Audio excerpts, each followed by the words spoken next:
In 10 years of time, what will you be doing? How many of us has actually faced this question? Or how many of us now has actually asked this question? Do you think this question is fair to be asked? Yes. No. Yes. No.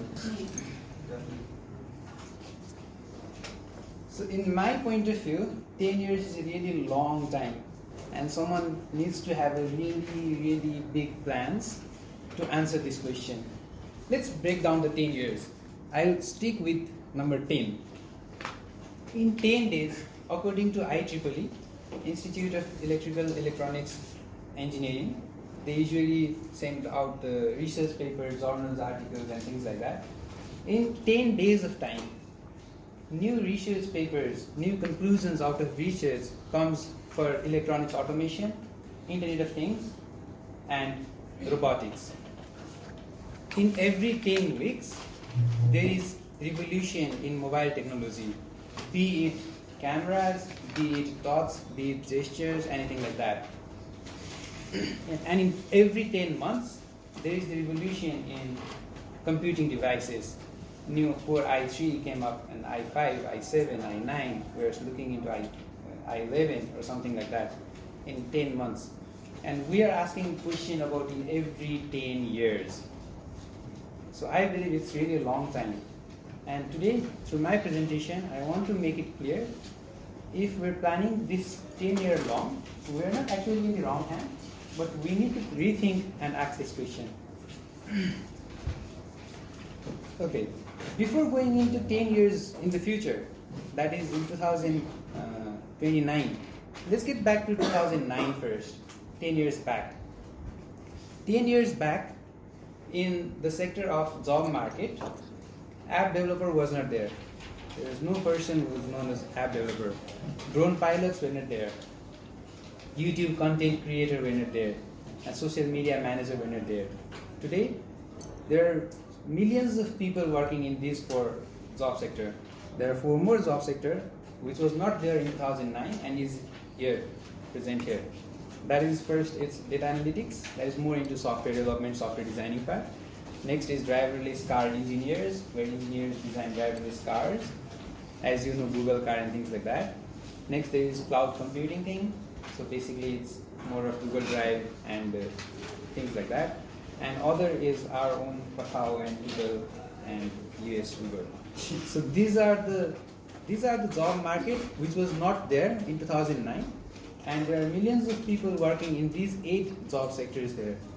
So if I had asked question to someone back in 2009, what would you be doing in 10 years? Then the answer that the person had given would have obviously been wrong. According to World Economic Forum, this is the statistic that they published. In 2009, 1.4 million people were struggling to find a job. And in 2019, startups are struggling to find 1.7 million of people for the companies, the right fit for the companies, and 1.7 million vacancies are there.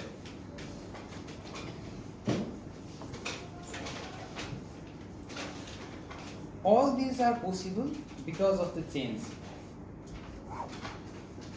One needs to change from the state that they are.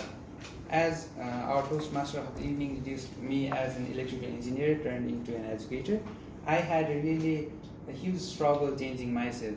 First, I was acting as an electrical engineer. Then I went to be a programmer. Then I went to be an robotics engineer. And at the end, now I am turned into an educator. Why should there be a change? Why should we be struggling with change? First, to find our comfort zone. All of us are finding our comfort zone working in our own sector. If we can't find a comfort zone, then we want to change our job from one thing to another thing. Next, the world is dynamic.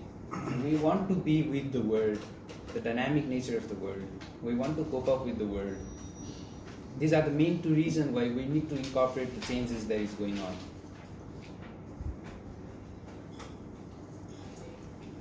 According to Harvard Business School research, it's usually 4.3 years of time when a male employee changes his or his job, and for female it's 4 years of time.